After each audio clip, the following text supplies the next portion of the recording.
કહેવાય છે કે જ્યાં લાગણી હોય ત્યાં મિત્રતા બંધાય. આ વાત માણસ કરતા પક્ષીઓ સારી રીતે સમજે છે.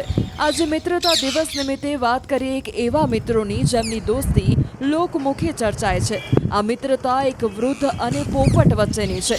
જૂનાગઢના કેશોદમાં રહેતા હરસુખભાઈ ડોબરિયા અને તેમના પરિવારની પક્ષીઓ સાથે અનોખી દોસ્તી છે. લગભગ 28 વર્ષ પહેલા હરસુખભાઈના મિત્રએ તેમને બાજરીનું ડુંડું આપ્યું હતું. હરસુખભાઈએ બાજરીના ડુંડા પોતાના ઘર પાસે રાખ્યા અને આ બાજરીના ડુંડાને જોઈ એક પછી એક પોપટ ત્યાં આવવા લાગ્યા અને ત્યારબાદ પોપટ સાથેની મિત્રતાનો સિલસિલો ચાલુ થયો. હરસુખભાઈએ પોતાના ઘરની ઉપર વધુ પોપટ આવે તે માટે સ્ટેન્ડ બનાવ્યું છે અને તે સ્ટેન્ડની અંદર બાજરીના ડુંડાઓ રાખવામાં આવ્યા છે. આમ પોપટની સંખ્યાઓ વધતી ગઈ. આજે એક કે બે નહીં પરંતુ 5000થી વધુ પોપટ તેમની મિત્રતાનો આનંદ માણી રહ્યા છે. હાલ તો મિત્ર બનેલા પોપટની સેવા કરી હરસુખભાઈ પણ આનંદમાં છે. 2 દાયકા જૂની દોસ્તી આવી જ રહે તેવી સૌ કોઈની મનોકામના છે.